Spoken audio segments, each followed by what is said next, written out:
All right, good morning. Welcome to the Thurston County Board of County Commissioners work session. It's Monday, October 21st, 2024. It's 10:05 a.m.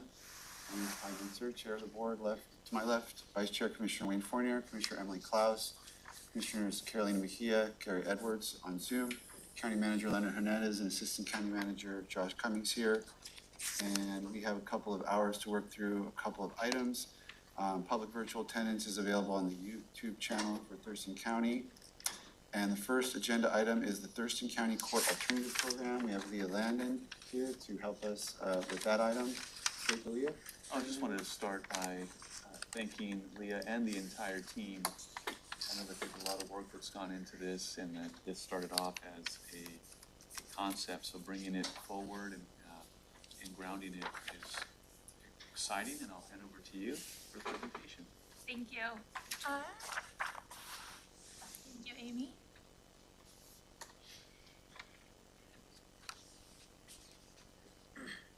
Perfect. So as the county manager said, this is kind of an idea that we brought from concept. So I know Commissioner Fournier, Commissioner Klaus, this is going to be the first time I think you've heard a presentation on TCAP, which is the Thurston County Court Alternative Program. So just a quick rundown. July 2023, Commissioner Mejia and I did go down and conduct a site visit with San Diego's homeless court. At that time, we did bring the concept back, shared some information on our site visit with Commissioner Mincer, Commissioner Edwards, and the county manager at the time. We were then given the go-ahead to create a proposal. If we implemented something like this in Thurston County, what would it look like? So fall of 2023, so a year ago now, we spent some time formulating a proposal for what TCAP would look like. We brought that forward, I believe it was last October, and at that time we were given the go-ahead by the commissioners to start formulating what this would really look like and build a program for us to pilot in Thurston County. So 1 year later, I am here before you today to share the Thurston County Court Alternative Program that we are preparing to pilot, hopefully December 1st. Happy to take questions along the way, so feel free to stop me if you have anything that you would like clarity on, that type of thing. But let's go ahead and jump into it. This bad boy. Oh, there we go. Yeah, we got upgraded. All right. Okay, so the TCAP Implementation Committee, what we started with was gathering a group of our stakeholders to work together on what this would, again, look like here in Thurston County. We have a big group that was able to put this together. Carrie Hennon, our Pretrial Services Director, could not be here today. She is currently in jury duty. But Shaylin Sowers with Public Health and Social Services is here via Zoom. We have Frankie Peters also via Zoom. John Thunheim could not be here today. We also have Mark Moffitt from Social Services Program Manager in Public Health, Nate Block, our Resource Hub Program Manager, Patrick O'Connor, Director of Public Defense. Tom Webster could not be here today, it looks like, but Kaven Hill is back here representing his office as well. So this is kind of our core group of people who have focused on building this from the ground up. Again, we went to San Diego, saw what that program looked like, but it takes a village to create that into something here for our own county that works for us, which is we're very excited again to be bringing this to you today. It's a powerhouse group of county leaders you got there. It really is. I'm very lucky to have had such a team behind me in creating this. I'm pushing down. It's not. Is the on, there's a switch on the side. It does say on. I And promise. are you pressing down? Is that doing it? Yeah. Well, I guess this is. We'll we figure it installed out this, later. Half an hour ago, so we'll troubleshoot later. Thank you, ma'am. So this is our TCAP roadmap. Just a quick visual overview of what this program is going to look like here in Thurston County. Huge shout out to Casey for building this because he did a much better job creating this than I ever could have. So this is just a visual overview for all of you, but we're going to walk through each of the major points with you today to kind of highlight the key concepts within this program. So the TCAP pilot, how it works. The key things that we want to share with you is we're again hoping to launch this pilot come December 1st. I'll share a little bit more on that later, but again, starting December 1st, we will be launching a pilot program with the hope of just kind of getting an idea of what this looks like and working out some kinks along the way. The first thing that's going to happen is we're going to determine if an individual is eligible. The vast majority of people coming to district court will, by nature, be eligible. The key criteria are to have a qualifying misdemeanor or gross misdemeanor in district court, and to qualify as indigent. We are using the court definition of indigent, so that will fairly easily align with our current practices in place.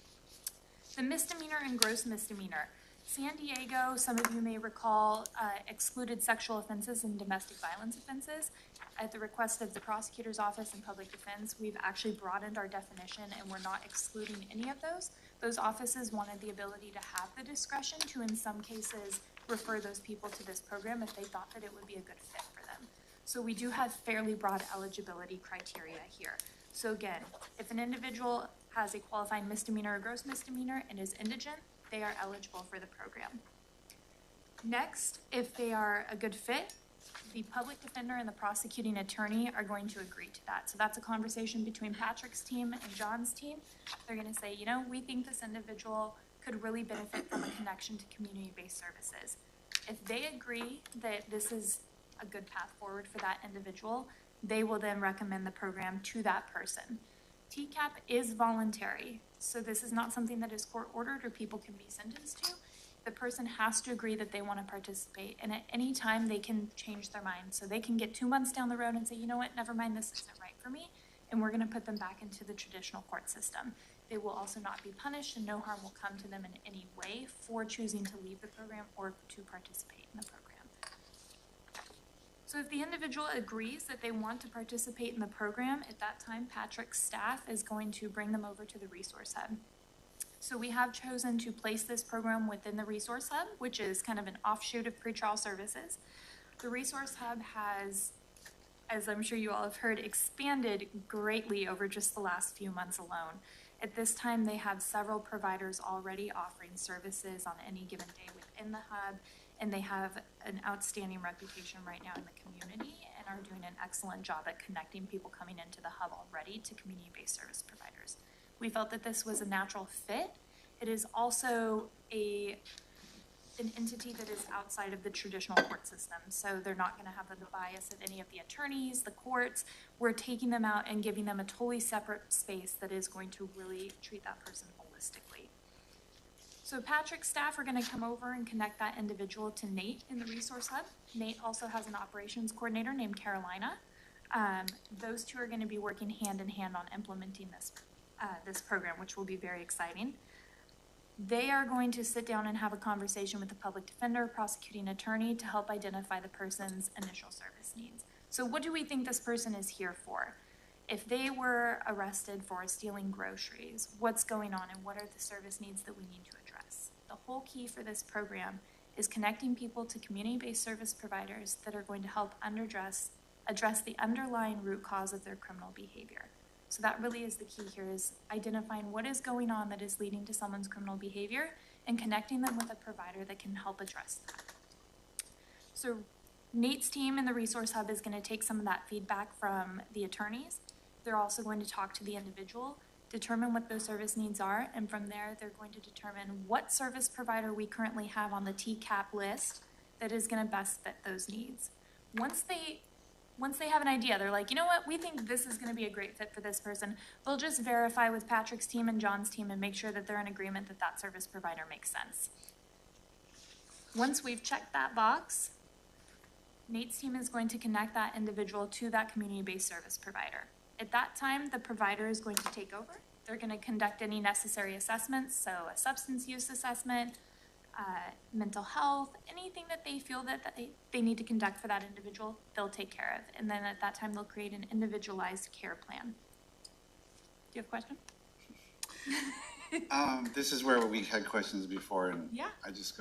I want to remind myself, and then maybe the new commissioners have the same question, but it's like, we were talked about the folks who have like multiple problems going on, and then how that fits with a referral to a single service provider, and then like how to get the individualized plan that maybe meets 4 or 5 different things going on in their life without it being like, oh, they have to do 5 times as much as somebody that has one thing going on. I mean, finding that balance between getting the right plan that's fair and consistent, but also meets the variety of co-occurring stuff that people have to deal with. Absolutely, that's a great question. So one of the key ways that we're deviating, I think, from San Diego is San Diego's model. They actually, when they do an MOU with each service provider, the service provider lists everything someone has to accomplish to check the box and be referred for graduation. That's not very individualized. Everyone who comes to our door is going to be needing something different. So that is a conversation that we had at length. And what we've actually proposed is that, again, it's going to be an individualized service plan for each person. So each service provider is signing an MOU addendum with the Resource Hub. And that basically says that they're going to sit down and help create this individualized care plan.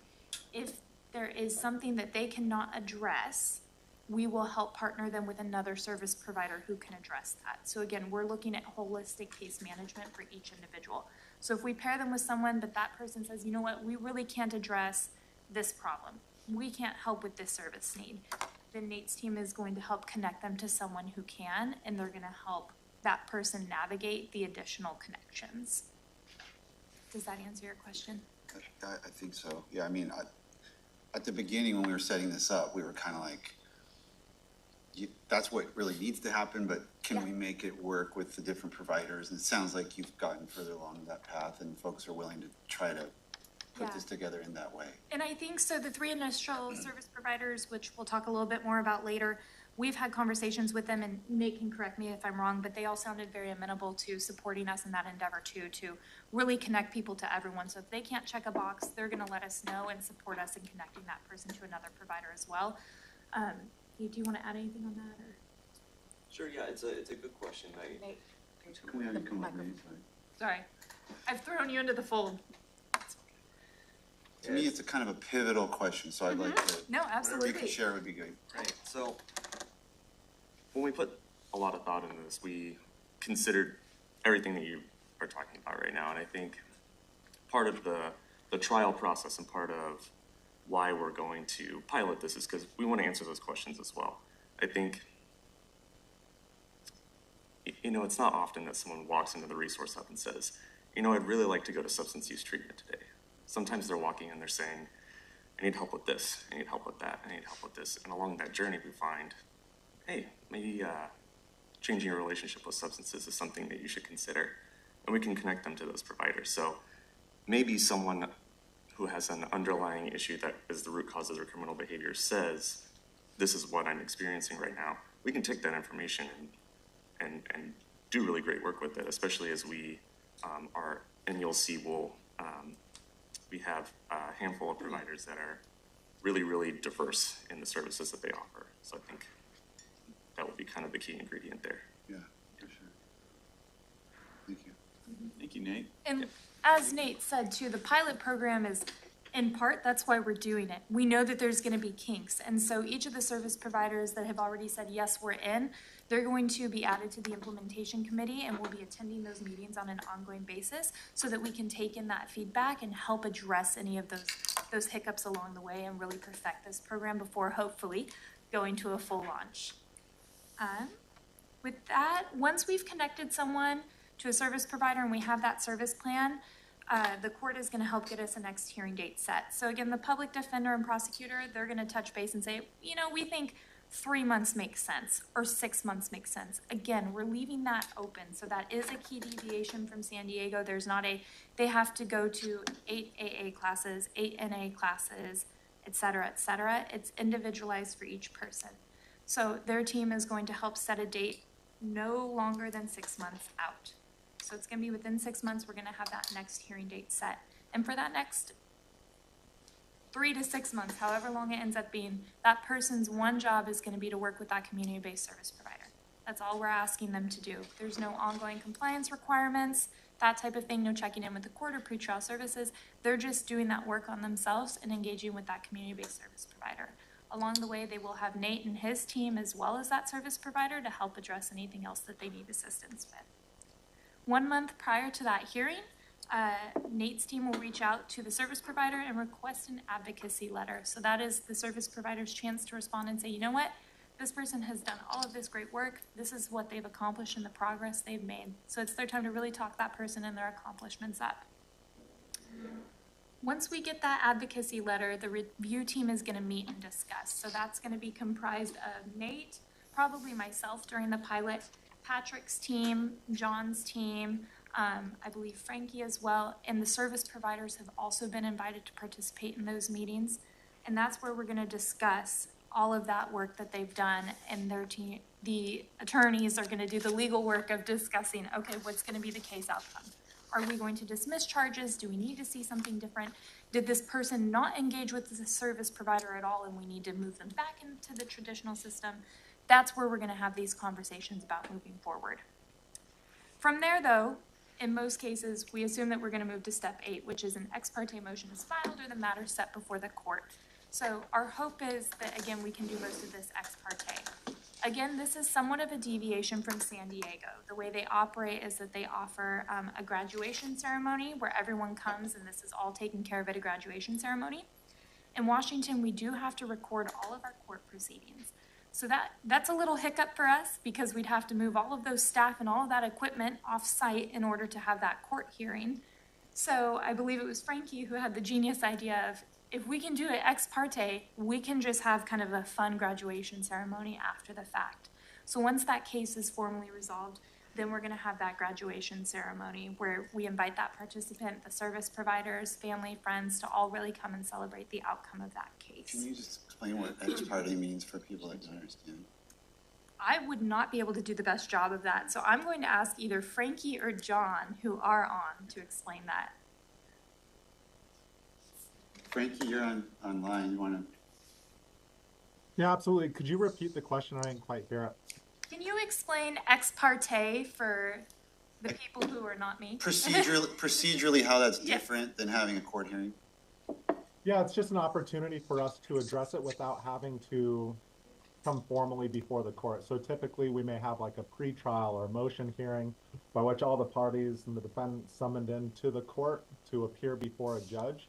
This would be an opportunity, since we have that entire review team, John's team, Patrick's team, to have that agreement prior to, they can formulate that motion and order, and we can have that judge review that agreement ex parte without all parties being present in a courtroom to have that approved moving forward. And this is keeping in the same spirit as San Diego, right, where we're meeting people where they're at. So if we can do it ex parte and they don't have to come to the actual courtroom and engage in that way, they can just come to the graduation ceremony. So our hope is that we're keeping it that same spirit and that same intent of meeting people where they're at and taking it off-site by doing this. But it does help address that kind of hiccup of, well, we have to record everything, and that's a big burden for district court, I think, in order to make all those recordings and move all that equipment. So I think this is going to be a comfortable compromise as we move forward. The graduation ceremony, again, is kind of just going to be a celebration. I think the hope is to kind of make it more of a resource fair type event where we have, Nate's team again. I don't know. I think many of you were at the resource fair in August. It probably won't be that big. That would be a big lift, but on an ongoing basis, having different resources and people coming out to connect people to additional services as they move forward would be excellent. And that's kind of what we're envisioning for this graduation ceremony. So the details.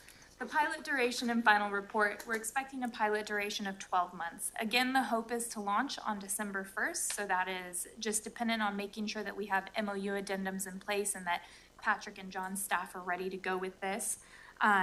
We're going to do a staggered referral approach in the beginning, so in month 1, bring in 5 participants, month 2, 3 participants, and month 3, 2 participants. So we've kind of given ourselves a ceiling of 10 participants, but we recognize that if the service providers are comfortable taking in more, we are happy to expand that program as appropriate. But that will be dependent on feedback from our stakeholders and what they feel they can comfortably manage. After the pilot duration, though I will say somewhat during, I anticipate probably around 9 months, I will start drafting the final report, starting to bring together some of that data. We have an extensive list of data elements that we will be collecting as well as performance measures. The full version of all that is in the program handbook that was included with your materials.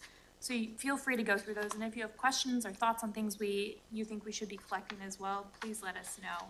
But you will receive a full report of the pilot after it ends in a year. Now the exciting part. We're very excited about this. Our initial service providers. We do have 3 providers who have said, yes, we're absolutely in. We'd love to participate in this. The initial providers are Olympic Health and Recovery Services Law Enforcement Assisted Diversion, or LEAD team. Anyone who comes into the program with a simple possession referral will automatically be referred to LEAD.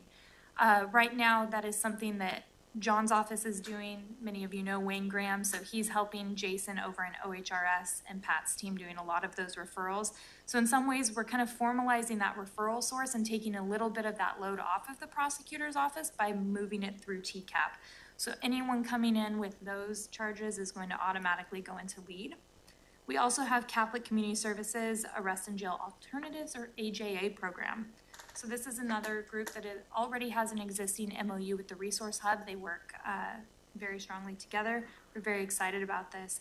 AJA also has an adult behavioral health program that they've recently created. So that will be a referral source available to us as well, as we'll be able to take those TCAP participants who may need mental health services and connect them with that program through CCS. The final one, which we secured last week and is also very excited to join us, is the Capital Recovery Center, or CRC. They're very excited to participate as well. They have kind of a 3-pronged approach. So the Olympia Butte Clinic, an outreach and housing program, as well as a peer program. Each of these programs, as I mentioned, does have an existing MOU with the Resource Hub. So they are engaging in right now providing us their statement of services, which will just indicate everything that they can offer to TCAP participants. And they are also working on getting their MOU addendum signed into us, which will just solidify them as a TCAP service provider. Our hope is to kick off with these 3 initial service providers, and then maybe early February, we've talked about hosting a forum and inviting all community-based service providers who are interested, kind of doing a lunch and learn style, where we share more about the program, and the first 3 providers can share about their experiences.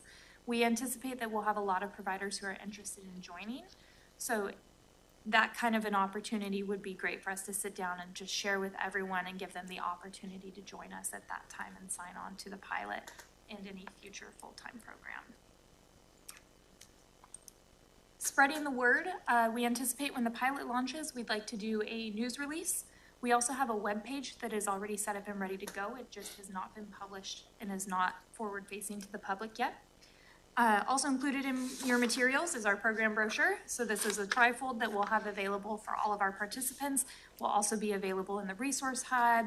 We can share it with Public Defense, the Prosecutor's Office, and that is just sharing kind of the key concepts of the program and connecting people to the different community-based service providers. Something else we'd like to do is program videos. So sharing a little bit about the program in quick snippets, but also taking testimonial from program participants as well.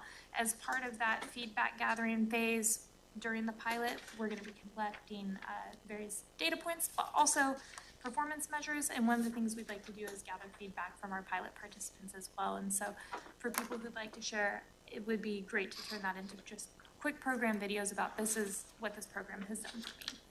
We also anticipate, again, as I mentioned, that service provider forum to help bring more service providers on board. That's what I have for you. There are a couple of key slides, I think, at the back of your presentation, too, that are just more of that timeline that I quickly shared at the beginning.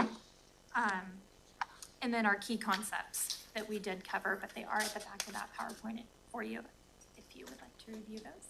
With that, are there any questions? I know that was a lot. Do you want to give an update on the funding? Oh, yes. My apologies. I should have thought to cover that. Last year's budget funding was set aside from TST, the Veterans Fund, and the Housing Fund for this program. Nate and I talked further, and we determined that we don't really feel that that money was necessary for this program. So just to clarify, no money was taken out of the general fund for this. It was just funding from those 3 funds. I think we were looking at about $90,000. But Nate and I had additional conversations and then went back to the implementation committee and determined that we don't need that money to move forward. So at this time, we have returned that money to each of those pots per se. What were they again, veterans? For It was Veterans Fund, Housing Fund, and TST. So we will no longer be using that money. So at this time, again, there's no additional cost to the county to implement this program. This is something we are doing with existing resources, though we hope that during and after the pilot, that if there is a need at that time, we could revisit it. I just want to commend again, Leah and the whole team. As Commissioner Menser said, started off our group of heavy hitters, for just thinking this through and being proactive and adjusting to different dynamics. I appreciate the hard work that's gone into this. Definitely. I mean, it's like a great example of like, commissioners go around and we hear different things. It's like, this would be a great idea. Why isn't Thurston County doing this? And you know, but the effort that's required to actually take a germ of an idea and put it into, all the different pieces that are required to create, advance a new idea is a lot. And if this sounds good to you, anyone out there listening, without Leah, this could not have happened. So when we're talking about what she does and what the different things that need to be done within our criminal justice system, this is kind of an example of what we can do when we make investments in talented people and, collaborating with committed partners. I mean, we've talked about it in the resource hub context, but the folks that come together with collaborative spirit for some of these things that we're doing in the justice system is really amazing, and it can't go without that. So really excited to see the first providers you have and how invested they are in the concept. You mentioned something about implementation committee. Yeah. Can you describe that? Maybe you did, but No, absolutely. So the implementation committee, the first slide actually, can I go backwards on this, Amy? Carrie has his phone. okay, I'll get to Commissioner Everson's. Was it the same group that you're? Yeah, it's the same group that's on that first page. So Carrie Hinnon from Pretrial Services, Shaylin Sowers, Frankie Peters, John Thunheim, myself, Mark Moffett, Nate Block, Patrick O'Connor, and Tom Webster. That list is also available in your program handbook, but that is the group that has been coming together and meeting to work through a lot of this. Again, implementing a program like this takes a lot of legal questions.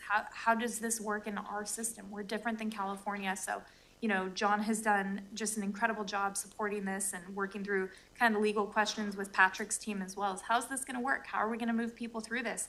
And I feel that we have made a program that is incredibly flexible and is really going to support members of our community. And I think it's incredible that we're able to do this without additional funding too.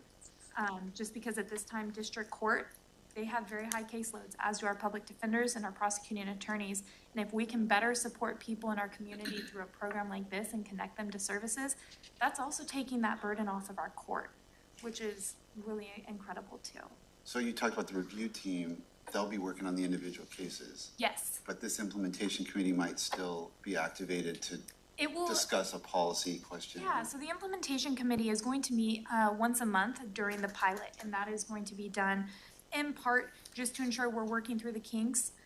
So we know that there's going to be things that need to change that aren't quite working right, and so that committee will meet on an ongoing basis. We will also be inviting the service providers to participate so that they can provide feedback, and then we will continue to adjust and adapt as needed through that committee. Commissioner Edwards?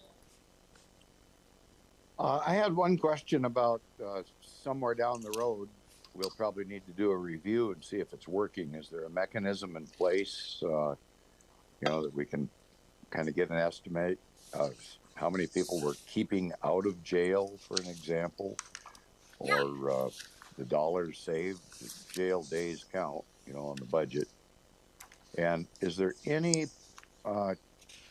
possibilities that there would be any restitution involved with unique cases? So to the first question, we do have performance measures. On page 12 of the program handbook that's in your materials, we've listed out some performance measures that we expect to be able to collect, and those will be shared with you all on an ongoing basis, as well as in that final report. So we're looking at the connections to providers, the number of people who are engaging in TCAP until their next hearing date, the exit types. So we're looking at people who complete the program successfully, those who have a new arrest. So measuring a type of recidivism. It's not a full formal recidivism per definition, but those who have a new arrest while they're participating in TCAP, those who decide it's just not working for them and remove themselves, as well as the outcome of the hearing and the service needs that they're able to address. So those are the performance measures we're going to be looking at is how do we know this is working, right? If we have all of these people coming through, how can we measure that success? And so these performance measures are what we're looking at to help us measure that success. And we are open to feedback on that. So if there's something that is in that list of performance measures or isn't in that list, please let us know and we'd be happy to discuss that more. As for the restitution, that might be a better question for maybe John or Patrick. Patrick said.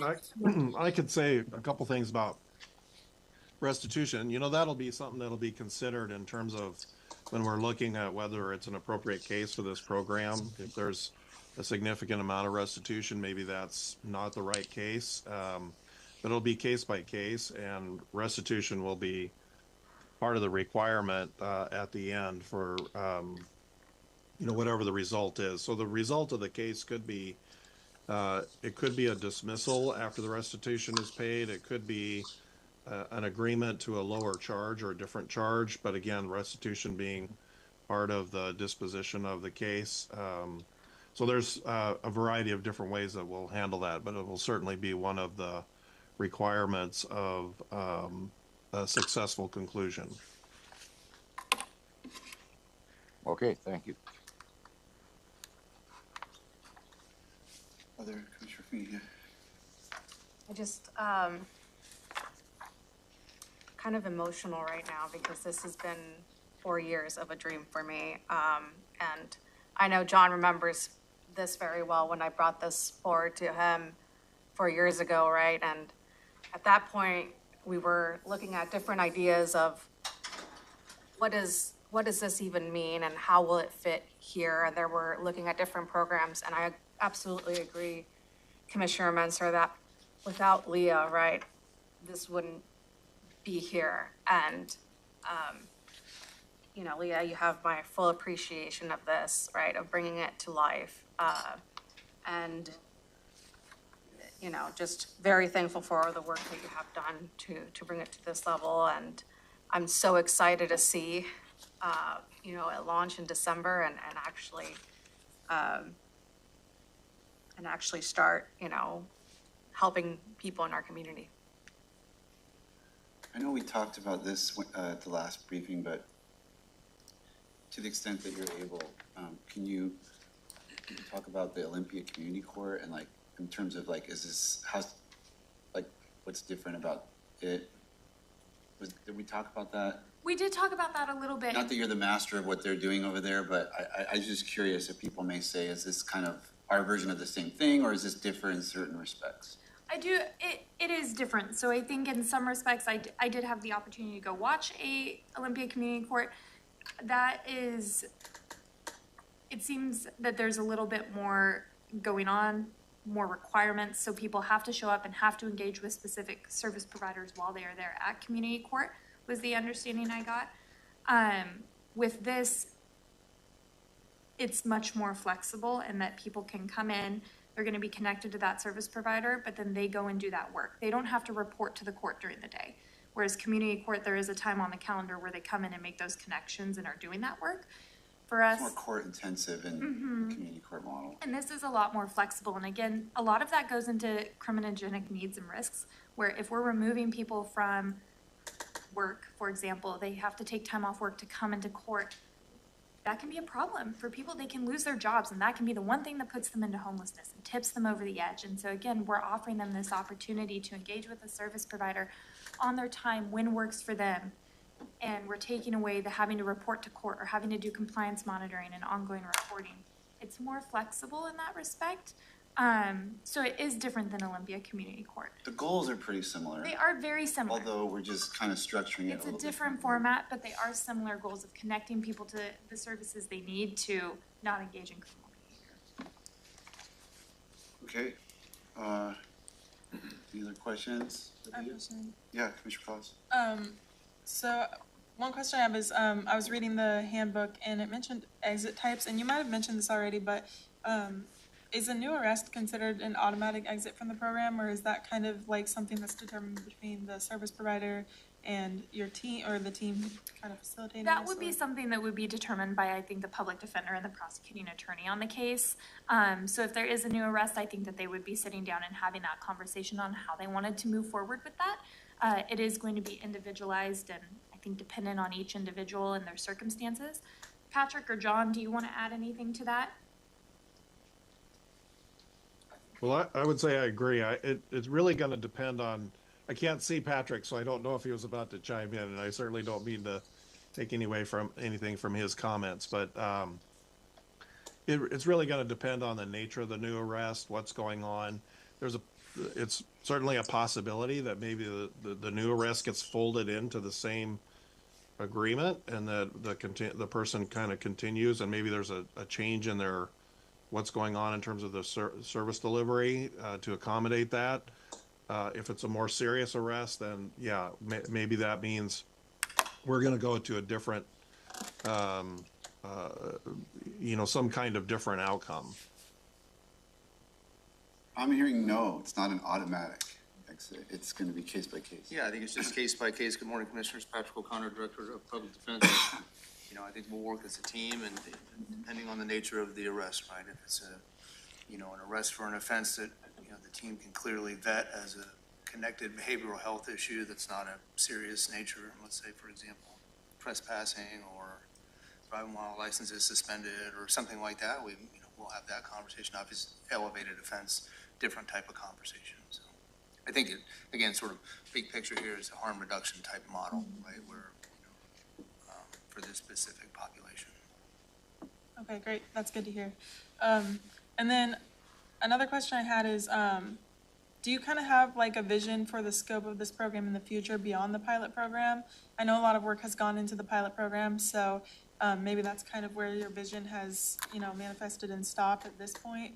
Or are those goals going to kind of be set as the pilot unfolds, or where do you see this in the future? For myself, I see this as a combination of both. I think some of it is as we move through the pilot, we may get new ideas. But I think from the beginning, we've talked about in the future also having LFOs as part of this. And then there has been conversations about, are there certain felonies and, cases in Superior Court that we want to include? And so those are going to be ongoing conversations as this whole thing unfolds. For the pilot, we tried to limit it just a bit so that we had our hands on, something really tangible. And then we figured, okay, as we move forward, we can expand that and we can do what we want with it. So a combination of both, but other folks from the team can add to that if they want as well. I had a question that was basically the same question, but it's phrased differently, which is the San Diego program. I mean, that's a bigger county than us, I would imagine, but how many people, I've seen the videos and stuff, like, what's the scale of their program? Do they have 60 people a month, or, I believe that's actually the exact number. That's San what I was stuck Diego in my takes, head. I want to Okay. say it's 60 or 65 that San Diego sees a month. As of the last count I heard from Matt, they had 97 service providers. So we have goals for growth. I think that is the hope. We have this pilot, and again, we're looking at 10 people at a time. But our hope is that the service providers will say, let's go, give us Yeah. more. And I wanted to bring that forward because to me, it's like and I think it connects to Commissioner Klaus's question, like, this can work at a bigger scale. This is not Yes. like just 10 people and that's all that it can go. Like, it can work at bigger scales once you kind of grow it. When you think about the size and scope, San Diego's about 2.3 million county. Yes. Okay, don't have to rub it in. So they're doing 60 to 90, then they're probably still scaling up. And the hardest part of implementing anything new is getting to the pilot phase. And so the work that has gone into with all the providers is instrumental. I'm imagining that there will be, I think you used the word kink, a lot of things to iron out. And so to answer your question, Commissioner, I would imagine that this team is going to run this for several months. The implementation team is going to be talking a lot, and there'll probably be regular updates that we can bring to the board. And not only folks being served, but how the perspective starts to change once you're actually in motion. Yes, absolutely. We're happy to give ongoing updates, however often you all would like to see them. But I think kind of to Leonard's point, like this team, it's not just me. I've done a lot of typing to create documents, but this team behind me has been huge. I'm considering myself very lucky to even have people around me that are like, yes, let's take this idea, let's make it work. No one was like, no, we're not going to do this. It was just, how do we make this work? How do we implement it? And so to have so many people in our law and justice system that have been supportive of this and have come to the table to make it happen and get to this point is very exciting. All right, thank you, Leah. Thank you all. Okay, well done. Okay, next up on this morning's agenda is a WSU Extension update, impact report review. I think the team's on deck, ready to go. They gave the signal. Hi, good morning. Guessing Stephen Bramwell's lurking around somewhere. Stephen's out there with Ashley Okay, great. and two of my volunteers Basket of apples. and a basket of apples, yes.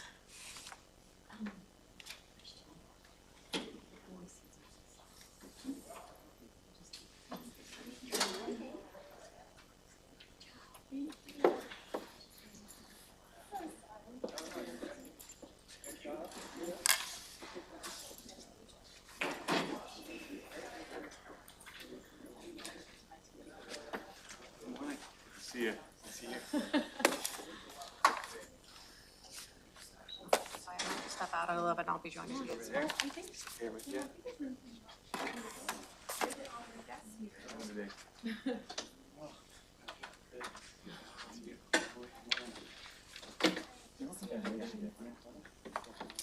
Oh, so you haven't met me yet. Nice to meet you. About you, of course. Welcome.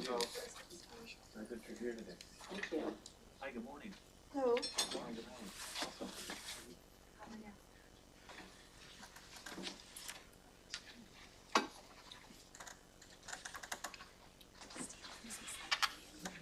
So you come sit over here if you like. You sure? Yep. We don't have any fiscal folks here today, so we don't. Oh, yes. We just have a new little. So we're using this. I can help. I think you just advance. Oh, no, that's not it. I'm gonna say I already screwed it up. These apples aren't blocking the Zoom.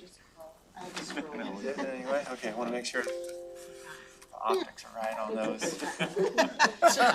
You want him to look at those instead of you? It's not a bad idea. He does also have a, or does also have a mouse card. Good morning. Good morning.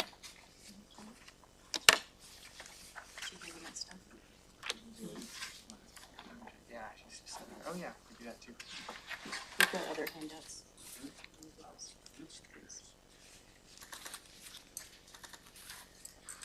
Sorry, I didn't know. Around. No. Take a look at it later. Okay. Leave it around and you can bring it back to me. I've given them all to farmers. We keep reprinting a couple at a time, but we need a grant to print more. What's that? Thank you. Our American member from last year created that. Through our nonprofit arm, which you'll hear all about in a few moments.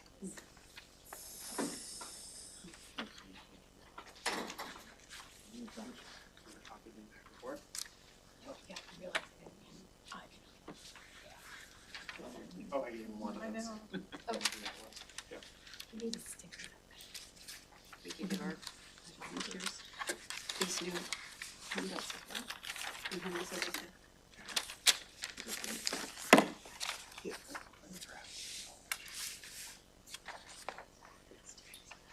So we're getting set up here for a presentation from our WSU Extension team, and just go straight to Stephen. Yeah, maybe we can start with some introductions. Yeah. Yeah. Go around the table. Yeah. Yeah, good point. Yeah, thank you for that. Yeah, so my name's Stephen Bramwell. I'll do a short introduction in a moment, but I'll let our team introduce ourselves to begin with. But I'm the county extension director for Thurston County. I'd say that's maybe 30% of my time, administrative role, and then also have a pretty substantial role in the agriculture program. So I lead that and have a couple employees. So I'm going to go to my right, and then we'll go to left. So Great. I'm Erica Gutman. I'm the Water Resources and Habitat Program Lead, and I'll tell you more about that in a few moments. And we have a nonprofit supporting arm, which I'll talk about, and two of our leadership volunteers from that program have joined us today. Joan Thomas, who serves as our treasurer, and Joe Bauman, who is our president. And there will be an opportunity for them to chat a little bit more, unless you guys want to say a little more about yourselves right now. I think we can make our comments after your presentation. Sure. Okay. Thank you for coming in. All right. Well, I'll get us Should we go started. around and see- Oh, yeah. in case you don't know who we are, let's go on. Joshua Cummings, I'm the Assistant County Manager. Thank you for being here. Ty Menser, Commissioner for District 3, Northwest County. Wayne Fournier, Commissioner in District 4. Carolina Mejia, Commissioner for District 1. Emily Klaus, Commissioner for District 5. Leonard Hernandez, County Manager, and I so enjoyed the farm tour the other day. It was wonderful. And a great navigator too, driving. Ashley Arai, Interim Director of Community Planning Economic Development. Really proud of the partnership that our department has with WSU Extension and excited to have you all here today. Commissioner Edwards? Gary Edwards, Commissioner 2. Good? Okay, great. Thank you for making a slot in your busy schedule and transitions within procedural operations within holding briefings. It's definitely, I'm really glad we were able to keep this on the docket for this fall. We don't have too many chances where we get a chance to kind of come in and present you with the cool things that are going on within the extension program. So you may well know that each year we put together an impact report and we report out on each of our programs. And one of the things that I get to do with my administrative hat on, which is a real pleasure, is to be able to take inventory of all the different programs that are active within the county, within Extension. So those include 4-H, Master Gardeners, Master Recycler Composter, our Supplemental Nutrition Assistance Program, an educational arm of that, and then of course the Water Resources and a Plant Salvage Program, which you'll hear about today. And then lastly, the Agriculture Program, which I represent as well. And I probably say this, but I think it's useful enough to say multiple times. It's a great privilege in the role that I'm in to every year keep a pulse on the different programs that are active underneath the extension branch, arm within Thurston County. I sit down, we review the impacts of the year, and I see how much our volunteers give, how many different events we hold, the different types of, volunteers and their experiences and the youth that get involved, the schools we get into. And even though I'm doing most of my work out in the fields and with farmers, when I get a chance to look across the landscape of the youth and folks in Master Gardeners, Recyclers, I love presenting that out. So what I urge you to do, even though we have 30 minutes today, take 5 minutes, even if that's all you can do with the impact report, because we're not going to get into it today. Just page through it, take that 5 minutes and pick out a few programs, look at a couple photos. And if you have any questions, reach out to me and ask them, and I'd be happy to tell you more, connect you with the program or whatever it might be. And I do promise Commissioner Edwards that I'll bring you some more crackers with buckwheat in them, so I know that you were a fan. Okay. I have got that request. So without further ado, I'm going to turn it over. The structure we've done impact reports in the past has been to go over 5 programs, speaking 4 times as fast. And we're not going to do that. We're going to just cover one program, and then I'll give a little overview of the other 4 programs at the end. But I'll let Erica really feature the Water Resources Native Plant Salvage Program. So, The other way. Yeah, there we so go. yeah, I'll hand it off. All right, thank you, Stephen, and good morning, and thank you to all of you for making time, as Stephen said, on your agenda for us today.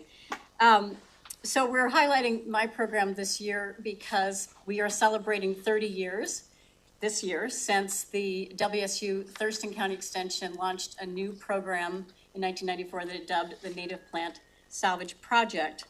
And the goal of that program was to more directly connect Thurston County community members with hands-on actions that they could take to protect and conserve both our water resources and our habitat, while simultaneously making positive on-the-ground changes to their own landscapes and perhaps also through volunteering on larger restoration and stewardship projects. So there are 3 bullets on this slide that I want you to pay attention to, because these are the 3 interrelated entities that I'd like to introduce, as their names are often confusing and people get mixed up on who's who. But the first that we start with is our WSU Water Resources and Habitat Program. And that's essentially just an umbrella for many kinds of action-based programs that we run. The second bullet within that is what I just mentioned, that in 1994, within our Water Resources Program, we started a new initiative called Native Plant Salvage Project. And the goal for that program initially was for us to collaborate with both the development community and community volunteers to access development sites prior to clearing in order to recover native plants and then put those salvage plants toward a bigger purpose. And then the third point that we see here is that we have a nonprofit financial support arm, and that is known as the Native Plant Salvage Foundation. And that we developed in the year 2000 to primarily to provide the necessary financial support to sustain all of these volunteer-based action and education programs. And again, we'll ask Joe and Joan to speak a little bit in a few moments. We're very grateful that our leaders have joined us. Okay, oops, I guess I advanced these this way. No, it'll take me a minute to work with this mouse system. So all of these 3 entities, we all work together to support high-level goals in Thurston County. The first is to help Thurston County meet various requirements at various levels, including by carrying out stormwater education programs in support of the county's NPDES permit, or National Pollution Discharge Elimination System permit, which is this is the big stormwater program. We also support habitat programs in order for the county to carry out the voluntary stewardship program. Next, from fisheries to tourism to agriculture, our critical local economies depend on clean and abundant water resources. And then because we do this work by engaging volunteers and making every activity also an educational activity, we then enable our community members to join us in supporting these goals, whether that's on their own landscapes or again, working on other landscapes through larger restoration projects. So our education is delivered to many audiences and it takes many forms, including formal trainings to key professional audiences such as real estate or landscaping professionals. We offer direct technical assistance to community members through various methods. We offer field-based courses on topics such as a kind of sustainable landscaping method that we call naturescaping for water and wildlife, and also for plant identification so people can get the right plants into their own landscapes or support community restoration efforts. And we offer a lot of hands-on action-based workshops where our learners are also volunteers. So they are implementing a best management practice or a BMP while also learning how to replicate that on their own properties. We also then have a suite of online courses, videos, and publications to kind of round out that in-person education. So over time, we've had many focus areas, depending on where our funding is coming from, but these have been the mainstays. So starting over on the right-hand side of the screen, managing stormwater for both quality and quantity, while simultaneously enhancing groundwater recharge has been the through line since our program was launched in 1994. And in this time, we have trained thousands of Thurston County community members and engaged them in all sorts of different activities. We've also empowered through special trainings, we've empowered many residents to become ambassadors for stormwater best management practices through programs that we call peer-to-peer programs and capacity building programs, such as a stormwater stewards program and a master habitat restorers program. We've implemented many, many demonstration landscapes throughout our county, including rain gardens and other green stormwater projects. We've placed these at schools, with local businesses, in rights-of-way, and in other publicly accessible sites throughout our county. Also, since 1994, we've engaged in landowner stewardship education with a focus specifically on critical areas, including courses and direct restoration efforts through a partnership with our volunteers and the landowners themselves. And again, we focused on critical areas such as both our freshwater and our marine shorelines and our South Sound prairies. These efforts address a variety of water resources and habitat concerns, but they also support our local landowners in maintaining or enhancing their property values when they live in those critical areas. And then at the bottom of that slide, you see that our programs have focused on direct support for our Thurston County residents, especially technical support for do-it-yourself projects, whether that's restoration or naturescaping, or training to our local community members to support them being able to obtain native and drought-tolerant plants either free or for very low cost through propagation workshops we do, through our salvaging techniques, our salvaging activities, and through other methods so that they can get native plants into their own home restoration or naturescaping projects for free or for low cost. So the project that we're most excited about in the past few years has been what we're calling narrow buffers or hedgerows. About 5 years ago, we initiated a project under Larry Schaffner's direction to support our rural landowners and our agricultural producers, and involving them more directly in protecting water quality associated with their properties.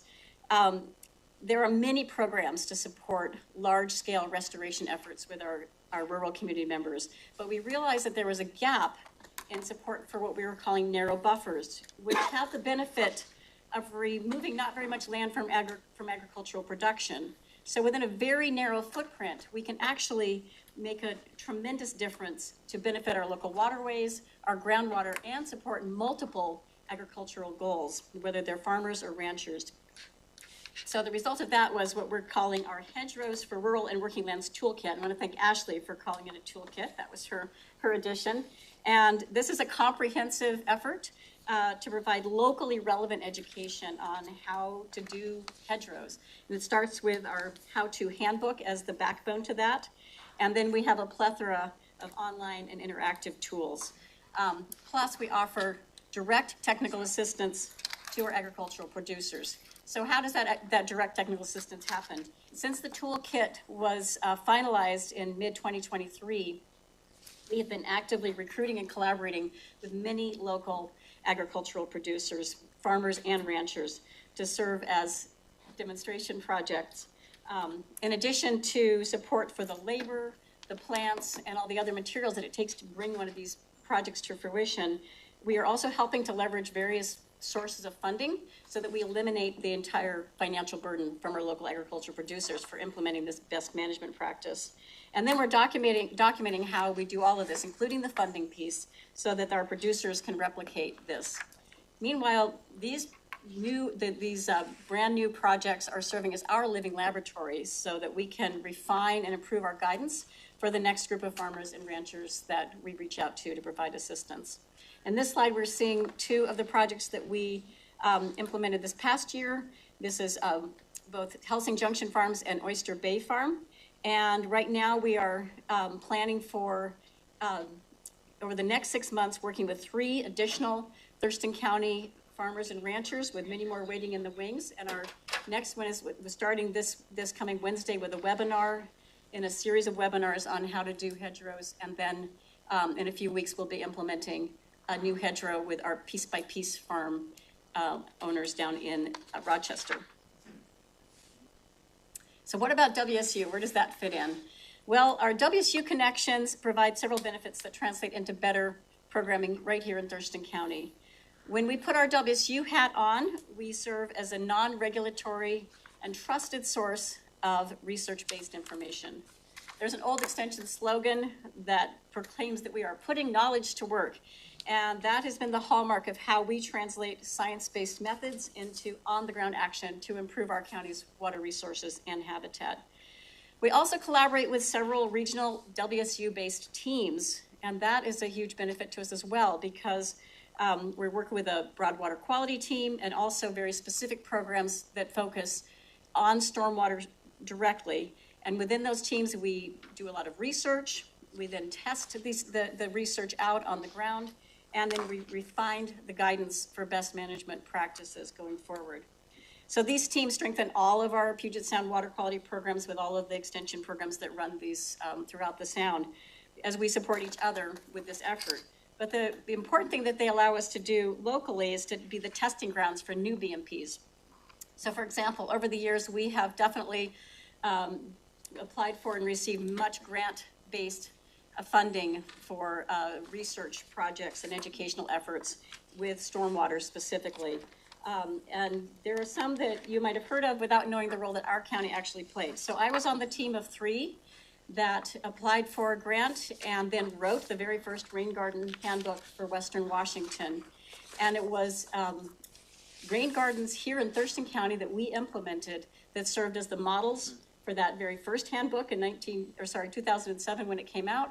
And then our Thurston County ongoing stormwater efforts have continued to serve as models as we have refined the guidance and produced 2 subsequent editions of the Rain Garden Handbook for Western Washington, which is a critical guidance document that basically Department of Ecology has rolled into being part of its regulations for how to do rain gardens. Work here in Thurston County was also part of a more recent effort of our WSU water quality team as we look to address often overlooked problems that rural landowners encounter with stormwater.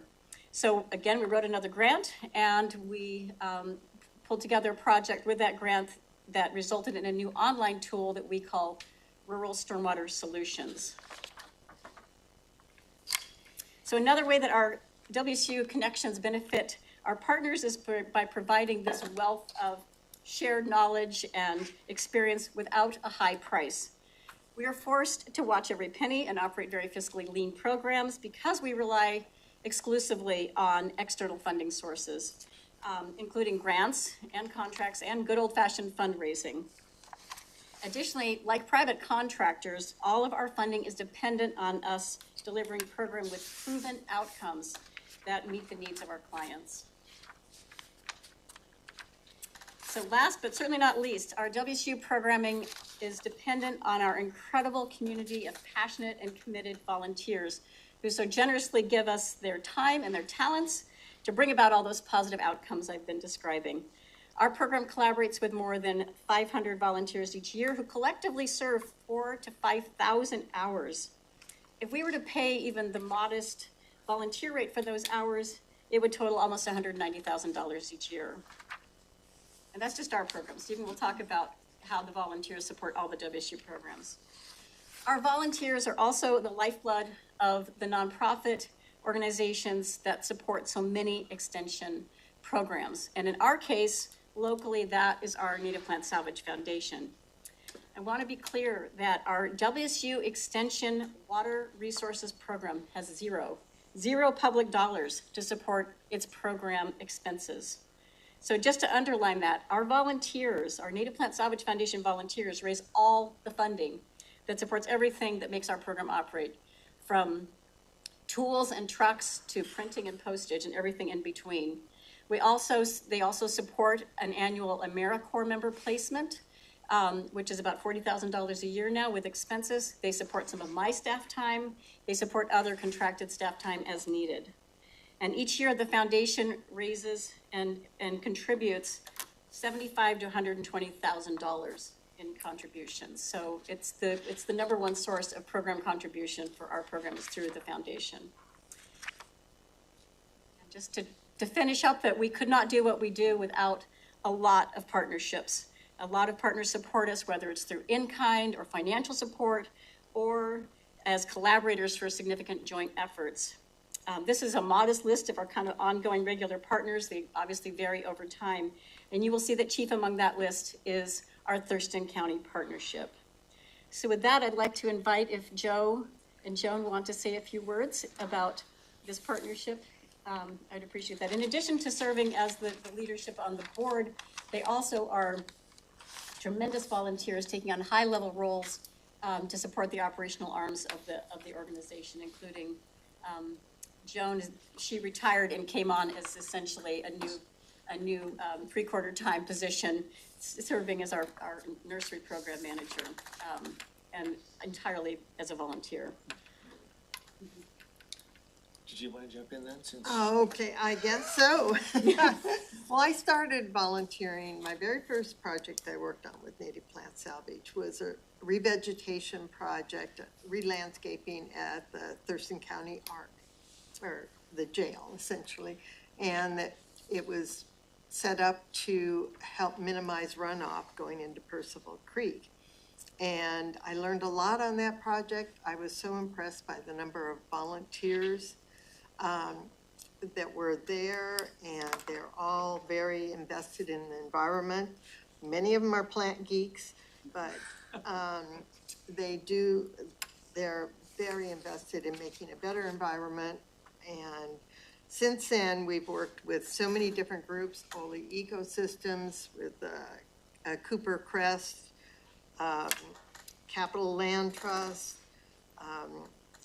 McLean Creek, as she mentioned, and it's a whole host of volunteers that are very impassioned about what they do, and that's what makes it such a great organization to volunteer with. I obviously would not spend that much time if I was not invested in those people, and I used to work for Department of Fish and Wildlife, so I recognize the need for environmental conservation, and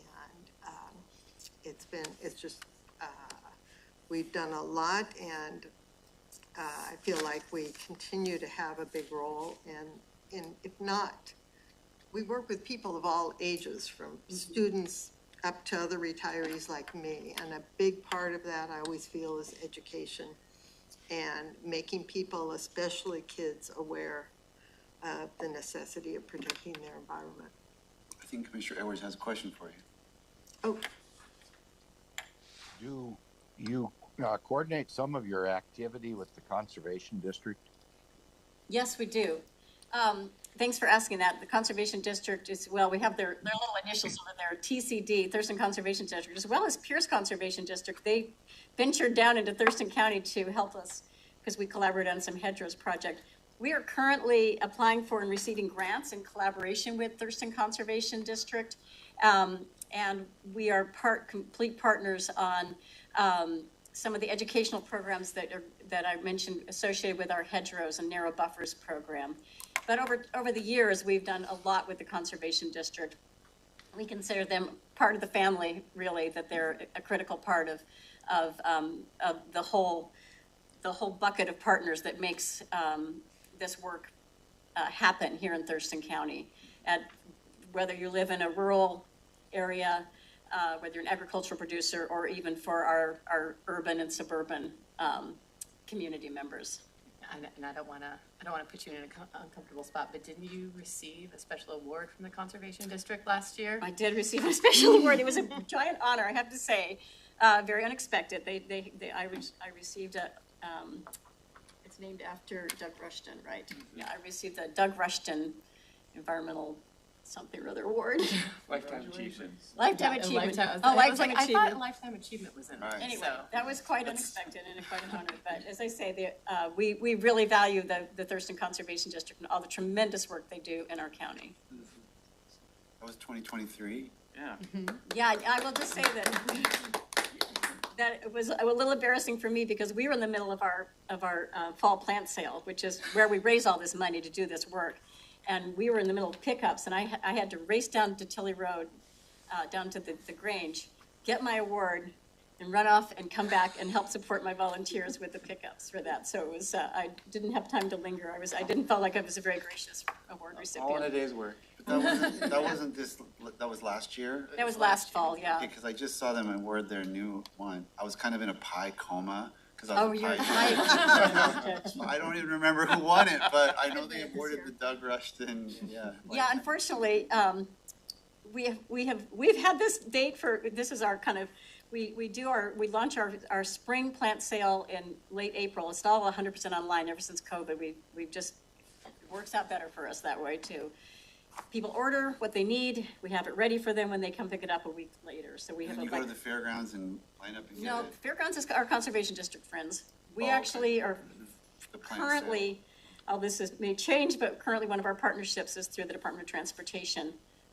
where they provide us with space through one of their regional locations over near South Puget Sound Community College. But, so people come there for that. But the people order their plants in late April, they pick them up the first weekend in May. People order their plants in late September, and they pick them up the first weekend in October. And we are always in conflict with our dear friends, the Conservation District, because that's when they do their Fall Harvest Festival. But I digress. Joe, would Something you like 13,000 plants per year. Yeah, on a lot average, of plants. distributed to residents. So it's not just like a little plant sale, there's like massive amounts of plants going. But we also distribute plants in other ways too, Yeah. particularly by volunteers, community members coming, just getting them for free. But Joe, why don't you say a few words? Yeah, so, the way I think of it, kind of at a high level, the whole water resources and, protecting thing is like, we as a species are completely dependent on our natural environment. If we screw it up, there is no planet B.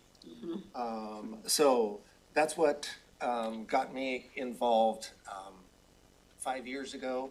I was retired, single, looking for something to engage with. And this keeps me active and young. I get the social, I get the sense of purpose. I am making plants available, preserving our native environment, preserving plants for pollinators, as well as I'm getting lots of physical exercise and lots of mental exercise as well.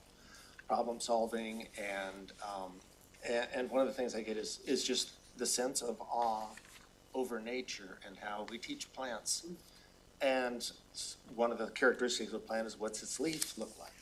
Well, I didn't realize I began to realize just shortly before starting as volunteer that plants have a huge diversity in their leaves. And it's just amazing to me, and I enjoy showing that to our students and others who go on excursions with us or out with plants. So. Thanks, Joe. Yeah, it's fabulous. Do you use that property down on the Black Lake, or on the Black River? Is that part of your program? No, I'm not sure what you're talking about, Commissioner Edwards. There is property associated with Nisqually, the Billy Frank Jr. Nisqually National Wildlife Refuge. There's U.S. Fish and Wildlife Service property down in the Black River that's protecting endangered species. Okay, just kidding. But I'm not sure, which property are you referring to? Well, just south of the Little Rock area there along the Black River. There's greenhouses and stuff along there. I was just wondering if you were affiliated. We have partnered with them in the past. So that used to be owned by the Nature Conservancy, and then they did a sort of a swap with a new organization that was based in California originally, but came to Washington State, called the Center for Natural Lands Management. And that organization manages, partially on behalf of Thurston County, at some of the county-owned facilities like the Glacial Heritage Preserve. That organization manages the maintenance and the enhancement of that rare prairie habitat. And so we did, years ago, collaborate with when it was owned by the Nature Conservancy, and we did some prairie restoration demonstration projects down there. But we were also working with landowners, private landowners in that corridor to do some prairie restoration work on their properties because, as you probably know, there's very little of our original prairie landscapes left. I think it's less than 3%, and of that, most of it is in private land ownership. So the Nature Conservancy was keen to show landowners that, the parts that they weren't using for pasture, that they could restore with a host of different native grasses and forbs, flowers, and so forth. But the work Stephen's been doing in recent years is actually like complementing those two together, that we can have grazing and our native prairie, special prairie plants that support our endangered species as well. So with that, I might want to just ask if Stephen wants to launch into his update. Does that work for you? Yeah, good. Yeah, I'll turn it over. Unless you had another follow-up, Commissioner Edwards. No, he doesn't. That's right, I don't. I just had one really quick, trying to keep my plant sales in my head straight. Before COVID and when you were not doing it 100% online, where was your plant sale? All right, well, you might be confused because it's been in several places. Yeah, that's what I'm trying to make So, sure. we used to work out of the McLean building. Maybe you don't know that, but is there anybody here who still knows The that? old McLean Fire Station. Yes, Is yeah. what she Anyway, we refers worked out of there, and so we held the events there. Then we moved to the fairgrounds, and we did try to hold the very first one at the fairgrounds, and it was far too cumbersome for moving all the plants from our nursery, which is really close to the McLean building, all the way to the fairgrounds. So one of our volunteers said, why don't we ask DOT if we can just host it here? And they gave us permission to do that a couple times a year, even though that's really a closed facility. Thank you. Well, maybe I don't want to go too much over our time. I know that we're probably bumping up against 30 minutes, but maybe I'll give You you got just time. Okay. I mean, we were here until 12, and you're really the last thing on the agenda. Okay, well, that's great. I'll be quick. And Commissioner Edwards, with all due respect, we want more questions if you have them.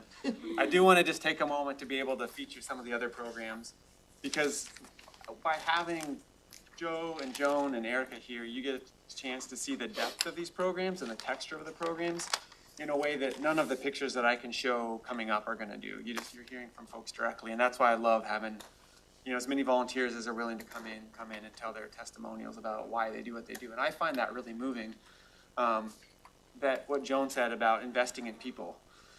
I would say, coming from both the agricultural lens on it, investing in people yields and it yields and it yields and it yields and it yields, And so what you do with your dollars into the extension program, we take and we invest that in people. I couldn't explain a single program that we run, Master Gardeners, Master Recyclers, 4-H, SNAP-Ed, Agriculture, Water Resources, any of those without describing to you the people in the groups that we involve and that we engage with that make it successful. Because those are the relationships that make this work successful. And I think we saw that on the Agriculture Committee tour the other day. I mean, it takes a team, a village to put together these meaningful experiences and to learn. So I'd just like to put this up just so for folks who are maybe not familiar with the funding platform for extension. The county contribution that you make to our programs is the local, right here in the blue cog on the right. We have state contributions, the middle cog, coming through our land grant institution, Washington State University, and then of course tracing back to state legislature support. And then we get federal funding through the U.S. Department of Agriculture. So the National Institute of Food and Agriculture contributes federal dollars.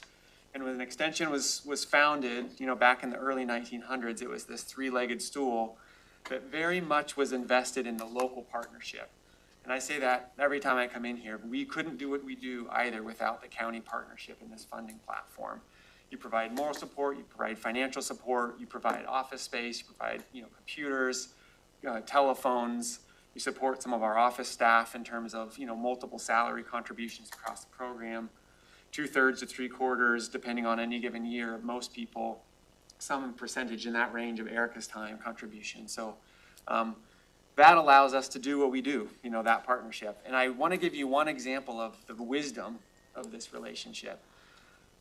We just had a forestry extension professional come to me and say, we'd like to put a full 1 FTE position person in your office if you have a desk for them. Yeah, we have a desk for them. We will make sure there's a desk for them. We get a free person in this office that's now doing that one-on-one landowner outreach. They're doing what's called forest stewardship land ownership plans. So we visited Ken Miller the other day on the tour, and that's a small forest landowner. People in our office now, Elsa Hahn will go out if the landowner wants to do a forest management plan and build a forest management plan with them. You pretty much are contributing the value of a desk in order to get 1 FTE, and then DNR is actually contributing the funding, and then WSU, I believe, is providing the benefits for that person. So I just bring that up because it's another good example of when that infrastructure is there, when that building is there at the fairgrounds, it creates all these opportunities for leveraging value on behalf of the citizens of Thurston County. So just know that, when the line items look the way they do, there's so much behind that contribution helps to support. So that's a little long-winded, but since Ty, you said we got a little time, I guess I launched into it. So that three-legged stool helps put together a pretty vibrant program. You have this in your impact report, but there's a bit of a summary here of the funding, but just between WSU and the county, and the WSU pot includes both the state and the federal. So in terms of that three-legged stool, they're both lumped over there on the right. So The county in a given year, both in direct and in-kind contributions, supports at our most recent count, right around $600,000 in contributions to our programs across those 5 areas. And then WSU puts in between state and federal dollars about $1.178 million. Some of that's direct to salaries, some of that's indirect to the kind of administrative functions that help support our programs on the WSU side.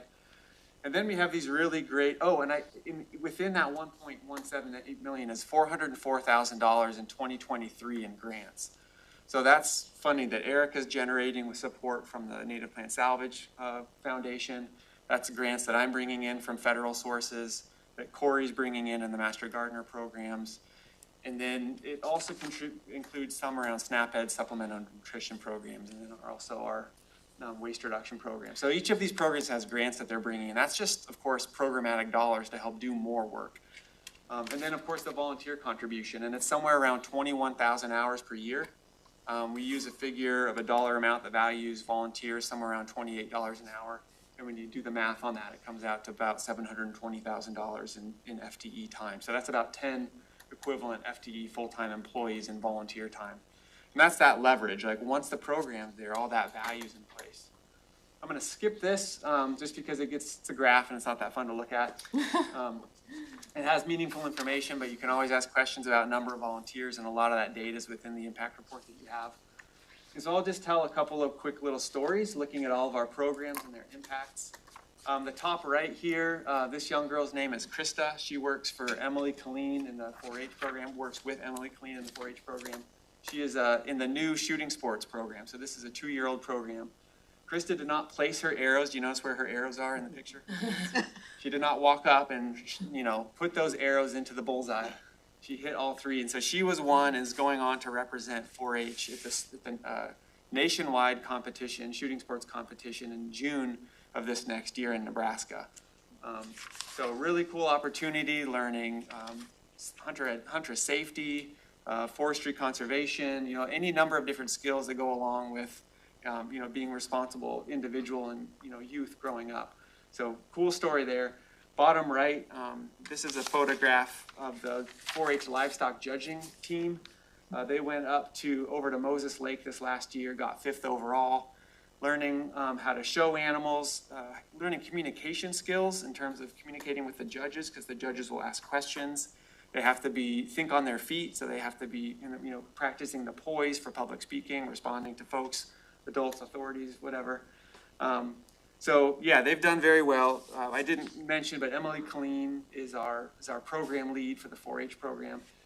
The picture on the left, showmanship. This photo was actually taken at Thurston County Fair just this last year. Again, learning how to communicate with judges, show your animal, exhibit their best traits, try to conceal maybe their less desirable traits, doing everything you can to be savvy about how you present the animal to win over the respect of the judges, and do that in a way that's balanced. And you can see, I love this picture because of the concentration. Rowdy is the first kid. I know. His name. He's a good dude. Yeah, and his parents are club leaders too within, so they're really great folks, and they've raised a couple of really great kids. And yeah, I loved watching Rowdy in this competition. I went and watched him with his pig this year, and it was yeah. He does a great job. Yeah. He's serious about it, and they had a lot of fun. Master Gardener, Master Recycler Composters, they just passed their 50th year anniversary. We featured them this last year, so that's really exciting. They filmed a short video at one of the demonstration gardens in the middle there, Cheers to 50 Years, with a couple of gnomes, which I think you all made acquaintance of last year, or at least most of you. I think we have some new commissioners that didn't get a chance to take a photo with a gnome. So last year we did in this very office. Off to the bottom right, the youth garden at the produce gets donated to the Thurston County Food Bank. Just started up within the last 2 years after the pandemic. So really great opportunity to get kids back in the garden again. They donated either $2,000 or $3,000 to the Thurston County Food Bank at the same time that they're teaching kids about gardening skills. So really cool program. I know Corey was excited to get that started again. Corey Carlton is a program lead for this program. I feel like Gary Edwards is actually in the picture with the Master Recycler Composters in the top right. But this is actually an exhibit, a photograph that was taken at the Capitol Mall which is, I think, a really innovative way to reach people who are maybe not within our audience, right? Maybe they are, maybe they aren't, but at least it's not going down to necessarily the farmer's market to talk about composting. You're going to the mall, getting to people who might not otherwise hear about waste reduction and composting. So I thought that was a really cool event. They did that for over 2 weeks this last year. Oh, great. Thank you for coming to District 3. We appreciate that. Yeah, absolutely. Happy to be there. I've got something else that's going to go to the mall too. I'll talk with you about it. And then this is, I don't know if anybody recognizes it, but this is a little garden demonstration that was at the corn maze at Shilter this last year. 50,000 people a year go through that agritourism location down in the valley, and it's coming up right now. They probably have an event this weekend. But they collaborated with the Master Gardeners last year, and 30,000 people went through the corn maze and had an opportunity to see a number of different demonstration gardens there. So really exciting. Supplemental Nutrition and Assistance Program. Amanda Musser in the left-hand picture is the program lead for this program. This is Taste of Washington Day, which actually just passed. It was on October 2nd. I think this picture was taken last year, October 2nd. But always getting out into the schools. So Amanda's got a really deep relationship with the Garfield Elementary and a number of other schools. But I've had the good fortune, and this is investing in the people, to be able to benefit from the relationships that Amanda has with the school principal and with all the teachers. Because if we want to do something on promoting farmers markets, guess what? I can go and talk with Amanda. I can get right into those schools. The principal opens their arms. And we just had a youth farmers market last week and had all of the 3rd grade and all the 4th grade and all the 5th grade classrooms come out, learn about local food, learn about cooking locally. She had 2 different cooking demonstrations. And then they'll all get tokens to go down to the Olympia Farmers Market after that to incentivize them to go down. So trying to connect that classroom experience in a social environment.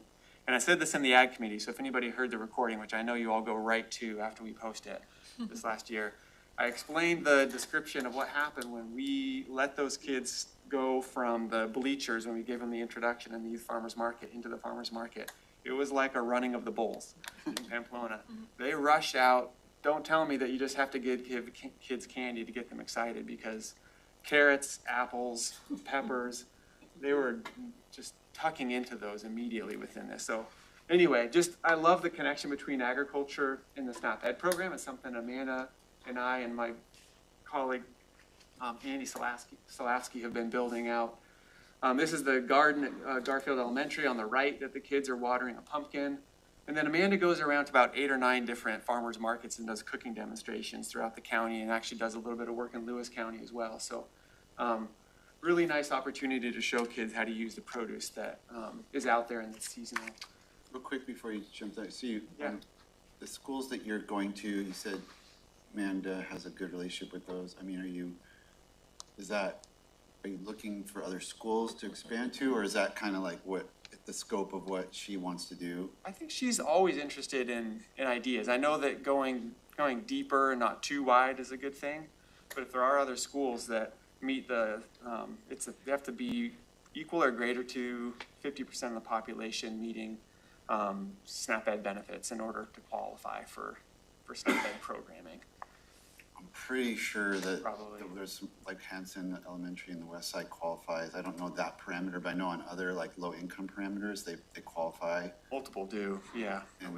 And so that would be, and I have relationships with all those schools in the West Olympia side if you're looking for other places to plug in. Yeah, send an email or whatever way is easiest for you to make a mention of it, of some of the schools. We'd be happy to discuss it internally and chat with Amanda.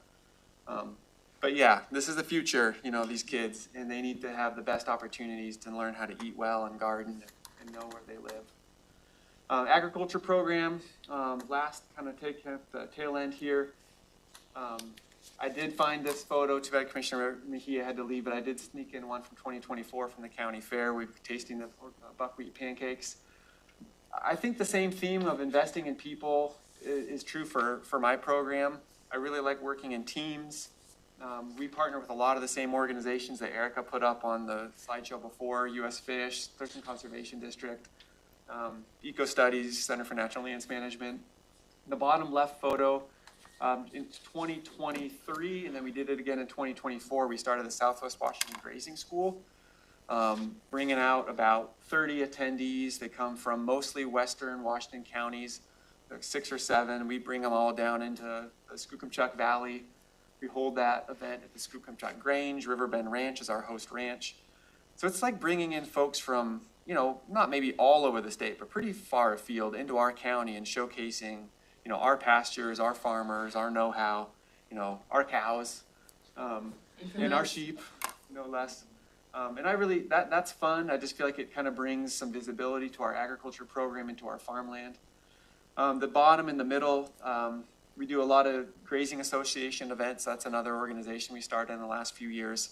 Certainly not just WSU, it's a partnership, but multiple organizations. And we put on about 8 to 10 workshops, bringing out people to do pasture walks, that kind of thing. And then some of you know the food hub's been something I've been involved in for a long time. This is Three Magnets Brewery and Restaurant on the upper left. And we've partnered with them, put together a program called the Workplace Box Program. And so it's a drop program all around the county. And the food hub has been now gone beyond our investments, really. I don't have a really large hand in that organization other than helping with funding and some grants from time to time. But they've grown, you know, from $25,000 in sales to $300,000. That's in a few year period. And we're just trying to sort of seed that, the capacity to build infrastructure for helping farmers connect with markets, and then hopefully seeing that grow over the years. So we make the investment, we help them get a space in warehouses or wherever it might be, write grants for vans, and then that organization grows and grows from there, from that initial investment. Stephen, Yeah. can I just point out a few other points Please of do, connection? yeah. Because so we're also enrolled as a workplace drop site. And so for those of you who are interested in getting a box of that produce, it's dropped off right in the kitchen in the back. And then Riverbend Ranch, for those of you who are not familiar, that's actually the county's agriculture program manager's ranch. And so even before joining the county, it was part of the Grazing Association and partnering with WSU to try to teach other grazers around the state to do what a lot of the grazers here in Thurston County have been doing for a number of years. So just want to, there's a lot of connectivity between the county and WSU's program. Also employed the Hedgerows BMP, and there's photos from Kevin Jensen, who's the program that she was discussing in our little handbook that's going around. Yeah, so a lot of partnerships, good, and you know, we do our best to just come back and show you the impact that your investments and your time, you know, make in the community. So You gave it, I mean, you're doing one slide and you're focusing on the habitat, and that's awesome. I really like that approach. Yeah. But you gave like a half an hour-ish presentation just on this piece to Steady, and I can't remember a couple other groups, and that was a really impressive presentation. So it's like a telescoping, you know, thing, and all these things you're hearing at a high level all have a lot of detail and really good deliverables that are going on the ground. yeah, and like Joe said, it exercises all of our brains in making it happen. And because of the positive impacts, that's what fuels, I think, all this work and fuels us to want to do it. It's a great privilege to do the work. It's hard work, but just appreciative of the partnerships because that's what keeps it going forward. So, yeah, any questions before you need to move on? Thanks for your hard work. This is amazing stuff. It's wonderful. Hey, no questions, but a comment. Go ahead, Commissioner Edwards. I just, Stephen, I just want to make sure that you pass on to your team how much we appreciate all you folks do and your volunteers. I mean, like was mentioned, we couldn't do it without you. So thank you. Thank you, Commissioner Edwards. We certainly will.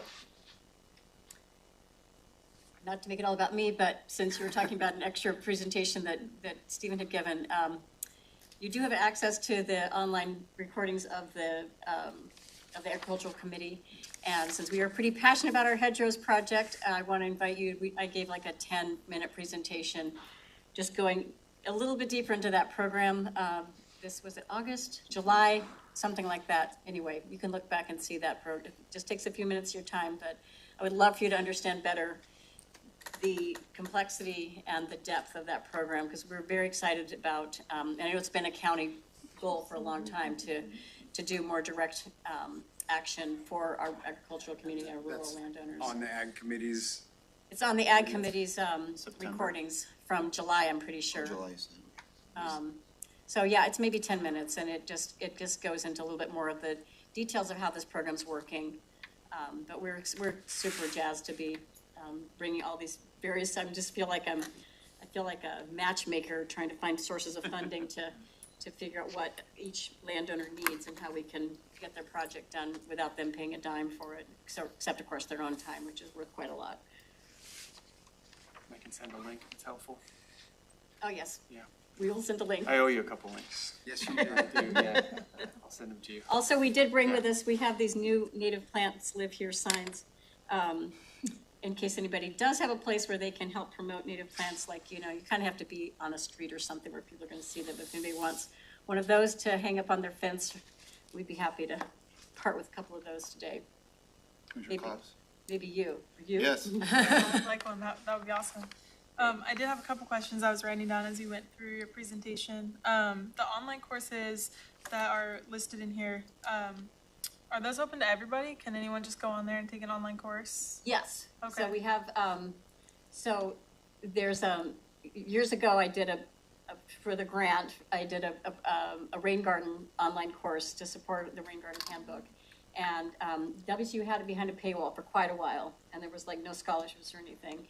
And then we freed it from their paywall after a few years of them doing it that way. And so we just linked right out to it, and it's hosted by our WSU Stormwater Center. And then we have a naturescaping for water and wildlife. It's basically recordings of an online program we ran with more in-person. Well, it was all online because it was during the height of COVID, but we did record all of that, and it's all free. There's a small paywall for that benefits the foundation, but it also says scholarships available. So basically anybody can watch it for free. If they can help support the foundational arm, that's great, but we don't ever have any barriers. We also have, because we run a lot of the plant identification and call them eco excursion classes through the foundation arm, there's a small paywall, $5, $10 for those, but people can add on add a donation. But again, anybody who wants just asks, and it's just join us. We as long as we still have room in that course, we're happy to have people join us for those. So everything is free and available to everybody, even though we try to promote scholarships available everywhere. Mm-hmm. Same with the grazing associate, or the grazing school it's for fee, but we usually have grants that can always support tuition, and they're usually prioritized for veterans and underserved farmers. But usually, if people ask, we have the resources to provide them. And I know that's the same for Sierra Smith's works with me in the ag program, and same for their new farmer, kind of beginning farmer rancher classes too.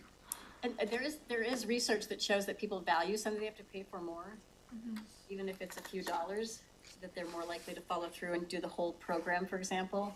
I mean, you probably feel like that about your gym or something, right? Like, oh no, I'm not using my gym. I better go over and use my gym because I'm paying every month for it. So it's that same theory that even if they have to pay a few dollars, they don't just take it for granted and not show up. We have definitely very low people just not showing up for classes with that strategy, even if they're on scholarship.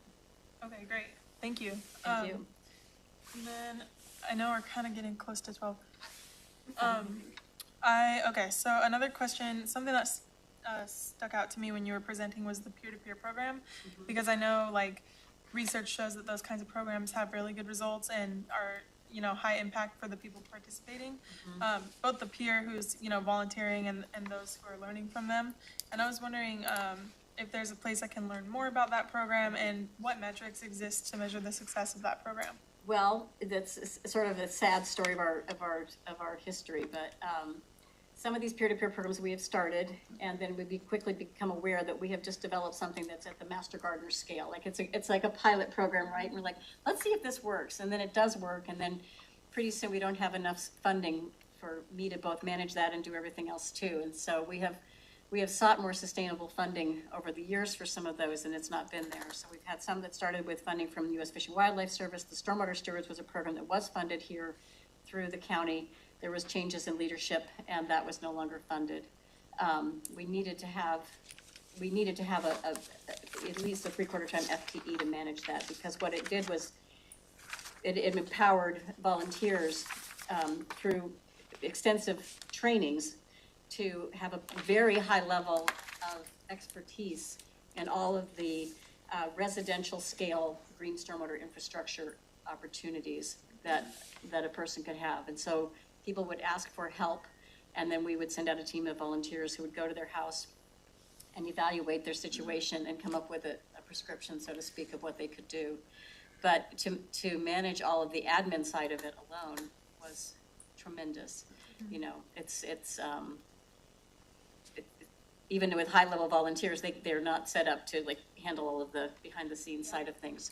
So Larry Schaffner did try to get buy-in from, I think he might have gone to too high of a level at the local city jurisdictions, because they were also huge benefiters from this program. And Larry rightly pointed out that the county shouldn't be the sole supporter of the program, but they had other things to fund and they didn't see the value of it. But you're absolutely correct that I still feel like we have those ambassadors out there in the community, those who've gone through that program and others that we have run over the years, that these people remain ambassadors for best management practices. And so they can communicate to their friends, to their neighbors, to whomever about it. And it is a shame that the program doesn't exist anymore, and perhaps there's an opportunity for it to exist in the future. I can provide you with some reports we did on the time. We did presentations at the Sailor Sea Ecosystems recovery conferences and stuff like that. So I can dig those things up and share with you some of the results if you're interested. Yeah, that would be great. Maybe we could set up a meeting. I have more questions, but I think maybe if we're going to set up a meeting about that, then I can ask my other questions offline. Okay, sure. Unless Awesome. It's up to your chair. I just had one more question, so I can ask that now. On page 3 of the presentation, when you talked about the why behind all of this, the federal, state, and local requirements, could you just elaborate on that one bullet point about the NPDES? I didn't quite write down the acronym. Oh yeah, NPDES, the National Pollution Discharge Elimination System. Yeah, I was Larry interested in Schaffner's the that. guy you should talk to. Do you know Larry? No, I don't. He's the stormwater program Oh, manager in the then yeah. community planning and economic So development.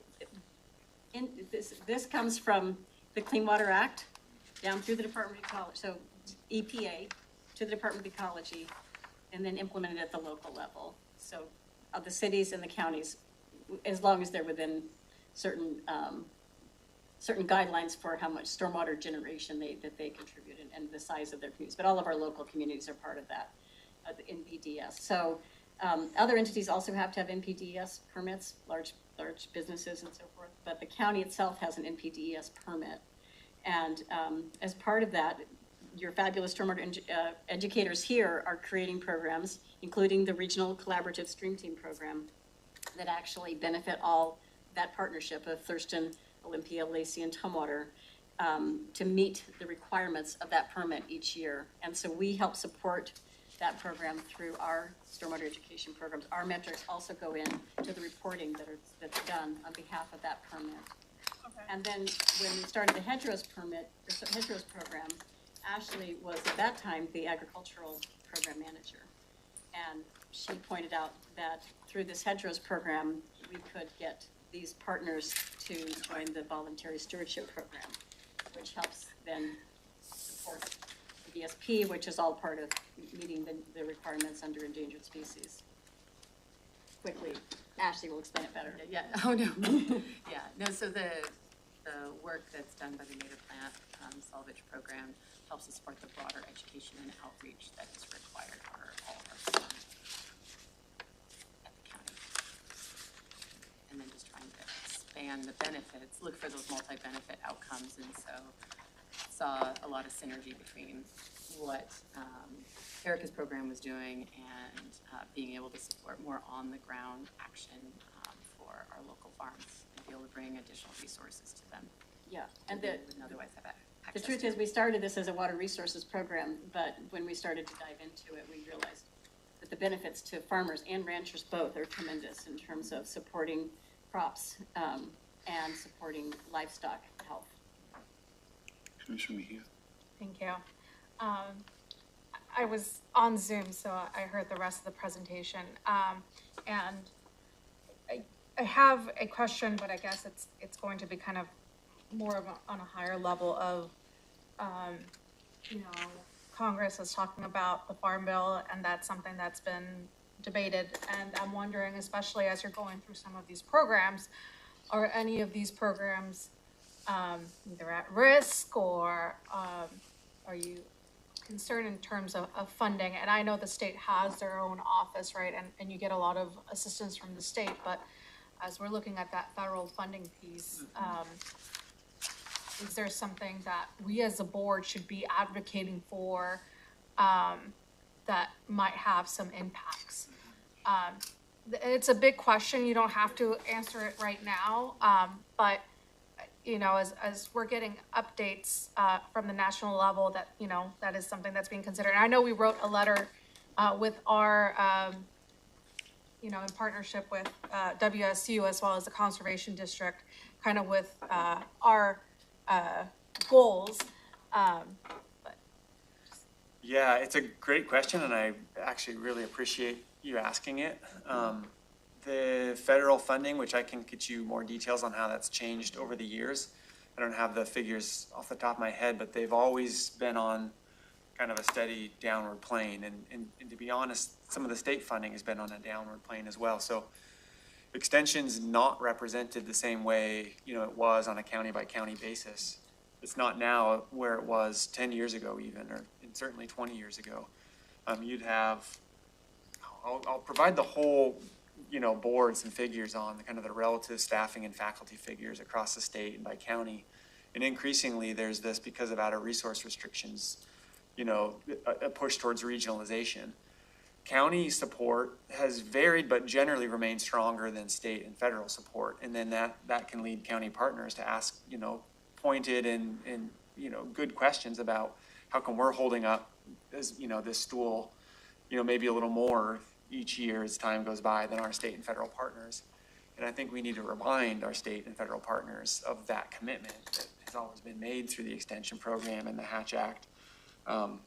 So I'll get some background data so you could see that, and I'd be happy to exchange more information with any of the board members around that data and maybe avenues for communication too.